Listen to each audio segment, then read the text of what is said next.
नगर पालिका का चुनाव नजदीक है, इसी को लेकर चर्चाएं गर्म हैं। सभी प्रत्याशी अपनी तरफ से पूरी मेहनत कर रहे हैं और जीतने के दावे भी। 4 मई को निकाय चुनाव पैच।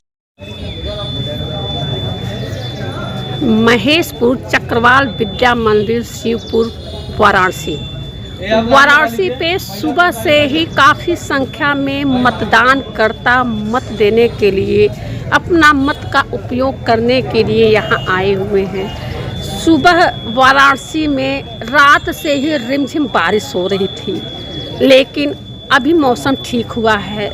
लेकिन इतना देखा गया है कि बारिश के बावजूद भी यहाँ में मतदानकर्ता सुबह से ही लंबी संख्याओं में आते थे, जाते थे। उन पे बारिश का असर नहीं पड़ा कि बारिश ने उनके मतदान करने के अधिकार को रोक दिया।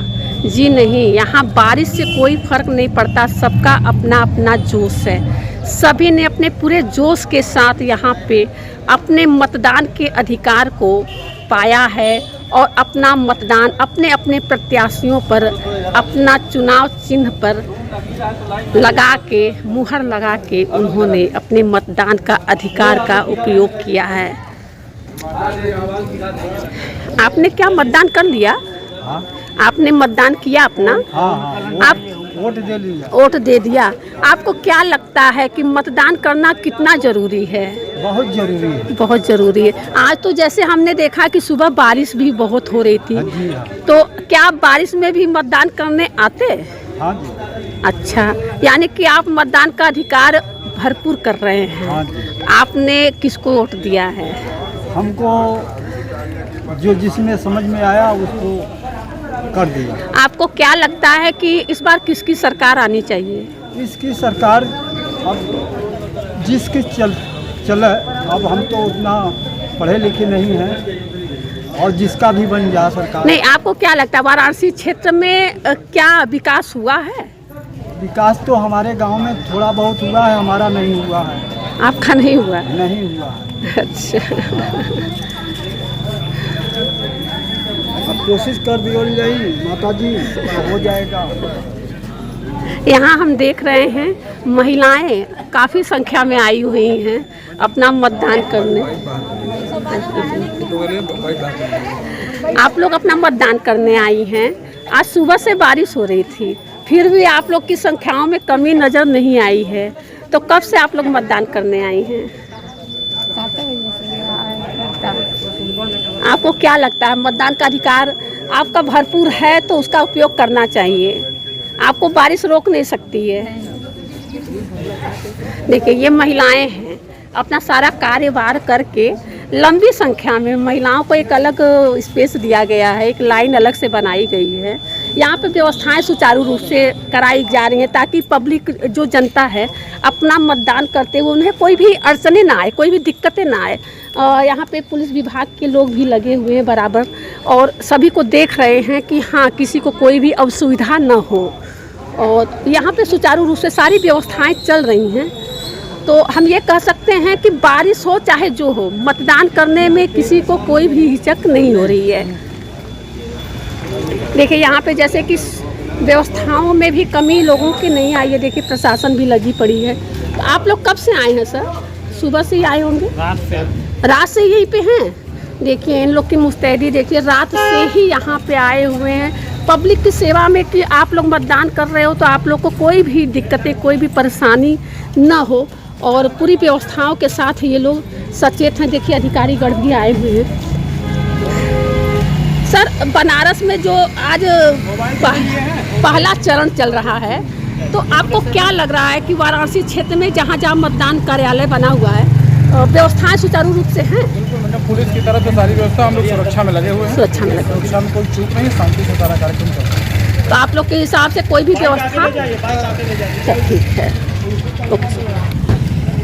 संदीप त्रिपाठी जी, आप ये बताइए कि आपने इस बार चुनाव चिन्ह त्रिशूल का जो पाया हुआ है, तो आपने निर्दलीय लड़ने का इच्छा क्यों जाहिर किया? किसी पार्टी से आप क्यों नहीं आए? मैं भारतीय जनता पार्टी का पार्षद रहा हूं 17 से 22। मेरा कार्यकाल 6 जनवरी 2023 को समाप्त हुआ है। निवर्तमान पार्षद भारतीय जनता पार्टी पार्षद दल का मुख्य सचेतक भी रहा हूं। यहाँ कुछ दबाव के कारण, किसी बड़े नेता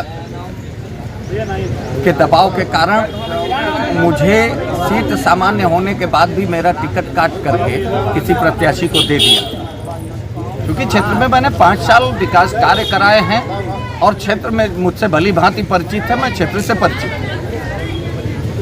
तो ये वार्ड का चुनाव है, लोग मुझे जानते हैं, मैं लोगों को जानता हूँ। तो जहाँ संपर्क सीधे साधा जा सकता हो, हम दरवाजे दरवाजे जा सकते हैं, तो फिर चुनाव लड़ने में कोई समस्या नहीं है। और चूँकि मैंने क्षेत्र में 5 साल क्षेत्र को दिया है, विकास कार्य कराए हैं, पूरे नगर निगम में इतिहास कायम किया है। तरना वार्ड में केवल नगर निगम की भिन्न भिन्न निधियों से 15 करोड़ रुपए से ऊपर का कार्य मेरे द्वारा कराया। तो आपको क्या लगता है इस बार ऐसा क्यों हुआ है? क्या रीजन रहा कि ये तो बड़े नेता जाने, मंत्री जाने। मुझे अभी 3 दिन पहले भारतीय जनता पार्टी ने निष्कासित भी किया है। मुझे निष्कासन सिरोधार्य है, लेकिन कष्ट इसी बात का है। ये आपके इस डिजिटल चैनल के माध्यम से एक संदेश देना चाहता हूं कि कुछ नेताओं के नाते पार्टी का बेड़ा गर्क होने जा रहा है। मैं आज भी भाजपाई हूं, मुझे भाजपा से प्यार है, लेकिन मैंने पुत्र के दबाव में पिता आ जाता है, विधायक और मंत्री के दबाव में संगठन आ जाता है, तो कार्यकर्ता के साथ कतई न्याय नहीं हो सकता, सिर्फ अन्याय हो रहा है। और कार्यकर्ता के मन की कतई नहीं सुनी जा रही है, सिर्फ अपने मन की जा रही है। तो क्या अगर आपका सीट आ जाता है या नहीं आता है, तो क्या आपकी जो वोटिंग है भाजपा को जाएगी या किसी और पार्टी में शामिल होने के आपके चांस हैं? नहीं, अभी तो मैं चुनाव जीतने जा रहा हूँ। नहीं, सपोज करिए, मैंने कहा कि सपोज करिए, हाँ। अगर आप नहीं जीत के आ पाते हैं, क्योंकि जो वाराणसी क्षेत्र है वो बीजेपी का गढ़ माना जा रहा है, क्योंकि यहाँ प्रधानमंत्री मोदी जी जो हैं यहाँ के सांसद हैं। तो आज के समय में आपके डिजिटल चैनल के माध्यम से एक संदेश भी देना चाहता हूँ कि जब मैं चुनाव लड़ा था तब भी माननीय मोदी जी प्रधानमंत्री और उत्तर प्रदेश में भाजपा की सरकार थी। 2017 में जब ये चुनाव हुआ था नवंबर में, तो दोनों सरकारें यहाँ थी, मैं भी भाजपा का प्रत्याशी था और महापौर पद के प्रत्याशी को यहाँ 4800 वोट हासिल हुए थे मेरे वार्ड में और मुझे 1444। यदि भाजपा का ही सब कुछ होता तो जो महापौर प्रत्याशी को मिला था वो मुझे भी मिलना चाहिए था। लेकिन ये स्थानीय चुनाव होता है, यहाँ स्थानीय मुद्दे हावी होते हैं, यहाँ माने जाति, क्षेत्र, लगाव, शत्रुता, प्रतिद्वंदिता, सारी चीज़ें खुल के आती हैं। तो मेरे वार्ड में माननीय मंत्री जी जब पिछला विधानसभा चुनाव लड़े थे तो उनको 7000 से ज़्यादा वोट मिले थे, लेकिन यहाँ कोई पार्षद प्रत्याशी भाजपा का अब तक 2000 वोट भी नहीं पा सका। कुल मिला के हम ये कह सकते हैं कि व्यक्ति विशेष पे वोट जाता है, न कि पार्टी पे। जी, ये व्यक्तित्व का चुनाव है। सर, आप लोग इस समय वोटिंग करने आए हैं, तो आपके हिसाब से व्यक्ति विशेष को वोट देना चाहिए या किसी पार्टी विशेष? व्यक्ति विशेष आपके लिए व्यक्ति विशेष तो आपको क्या लगता है? अच्छा हो, कर्मठ हो, समझदार हो, ईमानदार हो, पढ़ा लिखा हो उसको हमको तो आपको क्या लगता है व्यक्ति विशेष में ये जो वार्ड है किस पे जानी चाहिए? कि ये तो अपना अपना मत है। मेरे हिसाब से तो संदीप त्रिपाठी जी को जाना चाहिए। उन्होंने कार्य किया है। कार्य किया है, सबसे पढ़े लिखे हैं, चरित्रवान है, ईमानदार है। 5 साल हम लोगों ने उनको देखा है। रोहित मिश्रा जी, आप इस बार बीजेपी के पार्षद प्रत्याशी हुए हैं, तो आप ये बताइए आपको क्या लगता है कि बीजेपी ने जो आपको, आप पहले भी कहीं पार्षद की लड़ाई लड़ चुके हैं, चुनाव लड़ चुके हैं या नहीं? सर्वप्रथम करना वार्ड के सभी देवतुल कार्यकर्ताओं को मेरा नमस्कार, जनता को मेरा नमस्कार। ये बात ये रही कि पहले मैं पार्षद प्रत्याशी के लिए चुनाव लड़ चुका हूँ या नहीं, ऐसा कुछ नहीं है। मैं समाज सेवा करते आ रहा हूँ और भारतीय जनता पार्टी युवा मोर्चा एक संगठन है, दोनों साथ मिलकर काम करती है। हमने आवेदन किया था, हमारे कार्य को देख कर मुझे निकल मिला और जनता मुझसे खुश भी है। तो मुझे नेता नहीं बेटा की तरह मान रही है। चौतरफा वोट पड़ रहा है और मुझे खुशी है कि जनता मुझे एक्सेप्ट की, अपना आशीर्वाद मुझे दिया। जनता के साथ हमेशा कंधे से कंधा मिला कर। अगर आप जीत कर आते हैं तो आपके 5 कार्य जो कि आप करना चाहेंगे, आपके 5 कार्य क्या है? देखिए सर्वप्रथम सबसे पहले हम सीवर का मरम्मत कराएंगे। गांव में हमारे करना वाले जगह ऐसे शेर है जहाँ पे सीवर वगैरह नहीं है। उसके बाद सड़कें हैं, पानी वगैरह का है सिस्टम है और सफाई अभियान और जनता को मतलब लेटर पैड वगैरह लिखना वगैरह सब कुछ सारी सुविधाएं जो 5 कार्य नॉर्मल कार्य जो हमारे मतलब पार्षद के अंतर्गत आता है उनको पूरा करेंगे। अच्छा, तो आप ये बताइए जैसे कि पिछले जो पार्षद रहे हैं इस बार उन्हें हटा दिया गया, निष्कासित एक तरह से अभी फिलहाल कर दिया गया है, तो क्या जनता पे इस बात का असर पड़ सकता है? कुछ वोट आपके कट सकते हैं या आपको भाजपा के नाम पर वोट की पूरी उम्मीद है?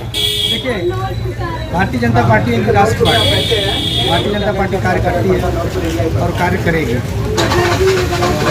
उनको निष्कासित किया गया, वो उससे मुझसे कुछ लेना देना है। वो अपना कर्म जाने, वो क्या किए कैसे किए मुझे उनसे नहीं मतलब। हाँ, उन्होंने भी काम किया था भारतीय जनता पार्टी के समय में और ये बीजेपी सरकार ने की थी। और मेरा हौसला ये है कि हम उनसे भी ज़्यादा काम इस कार्यकाल में करके देंगे। आपको कितना जन समर्थन मिल रहा है?